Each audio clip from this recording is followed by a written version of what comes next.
Alhamdulillah les amis, si vous l'avez dit, on va étudier un peu les fonctions en Python.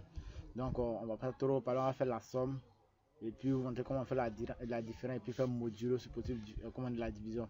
Donc ici l'application que nous on utilise pour coder en Python c'est pour programmer en Python c'est PyScripter. PyScripter c'est une application qui est très basique, très facile à utiliser. Donc pour ceux qui veulent le lien de l'application, il me signale, je laisse le lien en commentaire. Donc on va lancer l'application.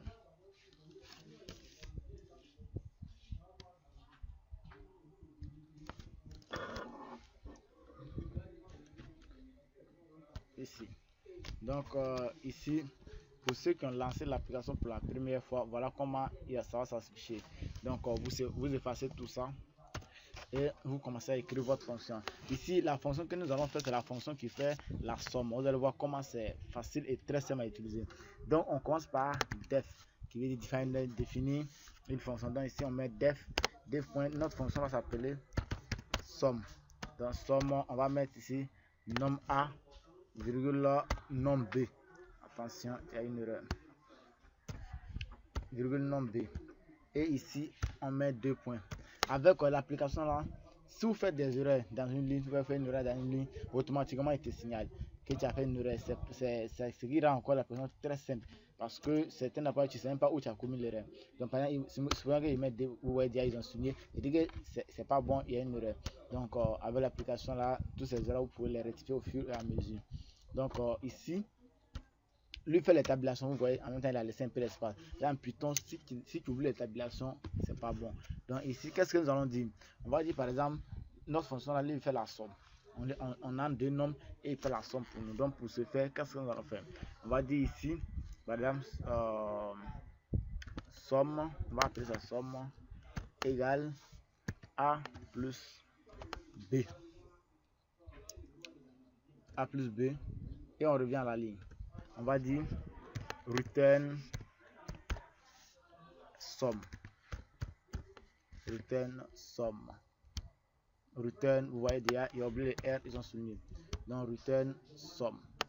Donc voici c'est notre fonction. On a fini d'écrire la fonction comme ça en Python. Maintenant on va appeler la fonction là maintenant dans un programme. Donc ici on va dire par exemple x égale, on va dire bon, ici vous pouvez définir le type de la variable directement. Donc nous allons utiliser des réels, on va mettre float, parenthèse, input, parenthèse, maintenant griffe, entrée, un nombre. Entrer un nombre.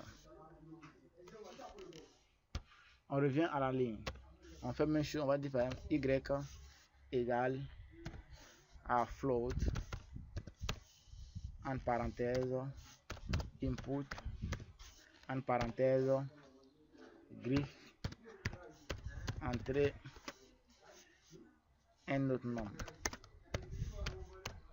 Un autre nombre. Un autre nombre.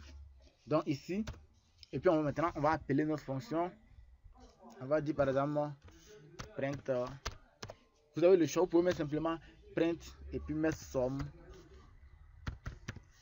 en parenthèse x virgule y.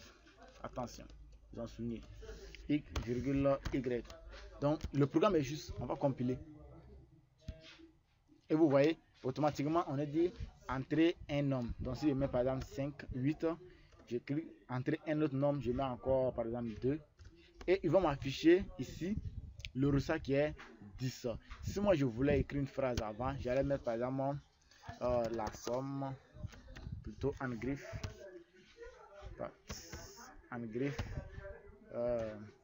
c'est ça. Je mets la somme et je mets la somme et je ferme les griffes et je mets virgule. Vous voyez, à chaque fois, tant qu'il y a une erreur, ils vont toujours, voilà, ils vont toujours signaler virgule. Je mets 8, 4. La somme est 12.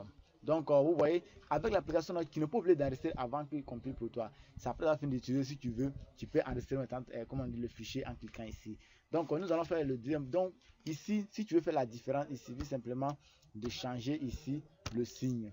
Il faut dire que ici le nom, c'est pas le nom qui joue le rôle ici, mais c'est plutôt l'opérateur. Vous voyez, par exemple, il y a une nom, par exemple, il a mis somme ici. Même si je laisse somme ici, que je change le signe ici, ils vont effectuer la différence ici pour moi. Donc ici, je mets 8 et je mets 4. Ouais, on dit la somme est, mais ils ont plutôt fait la différence. Donc, mais c'est pour communiquer avec l'utilisateur de votre programme, comme on dit toujours les là pour l'orienter. Donc la somme.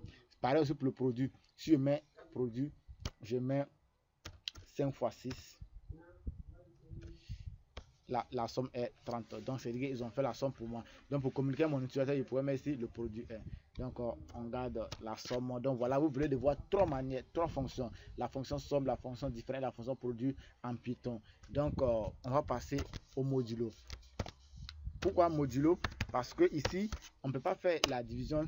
Bon, ou bien on va dire par exemple division, on va faire la division.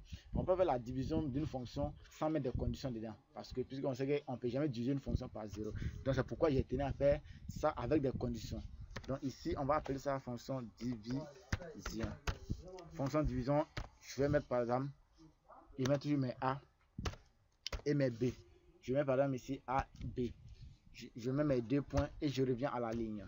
Qu'est-ce que je vais faire? Je vais dire cette fois-ci que div, lui il est égal à quoi? Non. Si je mets ça au début, vous allez voir l'erreur. Parce que lui, il va automatiquement regarder d'abord mon div avant d'exécuter. Mais avant de mettre ça, il va mettre les conditions. Si B, différent de 0, 2 points, il va me faire l'addition print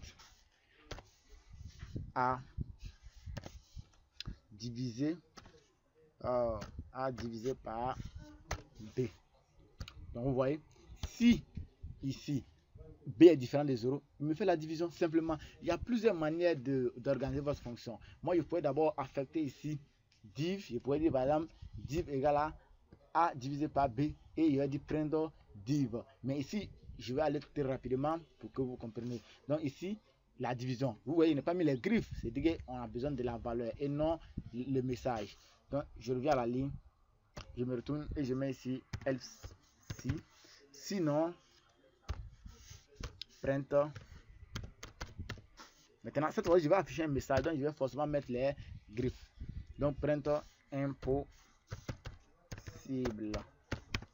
Et puis, ici, il y a certaines personnes qui font 2 conditions à la fois. Ou bien 3 conditions. Parce qu'il a besoin de mettre si B différent de 0. Et il va mettre maintenant si. Et puis, quand on a dit si B différent de 0, c'est que la division est possible. Il va mettre encore si B est égal à 0, prendre impossible. Puisqu'on sait déjà, si tu n'es pas garçon, c'est que tu es une femme. Donc, si on pose la condition, on te dit il était un garçon, la négation forcément c'est qu'il était une femme. Donc on te dit si B est différent de 0, la négation se casse forcément B égale à 0. Donc il n'est plus nécessaire de mettre encore la fonction. Tu mets simplement sinon le compilateur et dit l'application connaît déjà, Python reconnaît déjà que c'est la négation de différent, or différence c'est égal. Donc ici, on revient à la ligne, on a fini notre fonction. Maintenant, ici, pourquoi on n'a pas mis return? Pourquoi on n'a pas mis return? Parce que ici, on a besoin d'une valeur.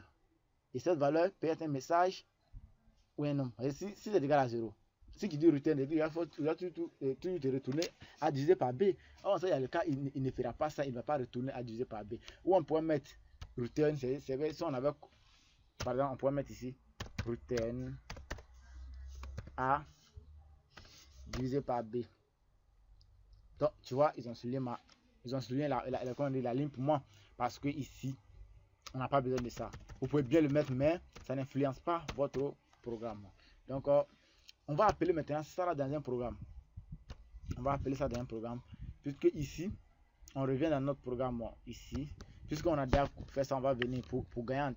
On va venir, on va recopier ici. Et on retourne dans notre programme actuel. Et on verse ça ici. CTRL V. Et maintenant, entrer un nom, entrer un nom. Maintenant, cette fois-ci, pour communiquer avec l'utilisateur, on va dire entrer le numérateur. Le numérateur pour que l'utilisateur puisse savoir au moins ce qu'il est en train de faire. Et puis entrer le dénominateur.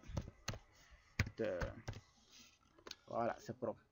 Maintenant, qu'est-ce que nous allons dire? On va dire print ici. Comme d'habitude, vous pouvez déjà commencer à imaginer ce qu'on va faire, puisque de l'autre côté, on a appelé simplement la fonction. On peut mettre ici division. Division. On me propose déjà ici ça, et je mets virgule x virgule y. Et voici ma fonction qui fait la division. Et je mets 8 divisé par 2. Et on m'affiche 4 ici. Supposons que je mets 9 divisé par 0. On m'affiche impossible. Donc ici, comme l'autre fois, on pourrait bien arranger ça en mettant bon, je sais pas, le quotient est, en mettant le quotient est comme ça. Donc toi, ça c'est pour rendre ton programme un peu joli. Sinon, je mets 10 ou 15 divisé par 5 et on me donne 3. Et voilà, on vient de faire 4 fonctions: la fonction division, la fonction produit, la fonction somme avec Python. Donc je pense avec ces 4 exemples, vous pouvez déjà bien comprendre la notion de fonction en Python. Maintenant, si la vidéo vous a plu, vous mettez un petit commentaire en bas pour qu'on puisse vous envoyer le de la division avec importation des fonctions. Format import, il y a une vidéo qui est en cours. Vous pouvez vous abonner maximum et nous laisser un commentaire pour qu'on puisse vous balancer la suite. Donc vraiment merci de nous avoir suivis et à la prochaine vidéo. S'il vous plaît, n'oubliez pas de vous abonner sur notre chaîne YouTube Exo UVCI.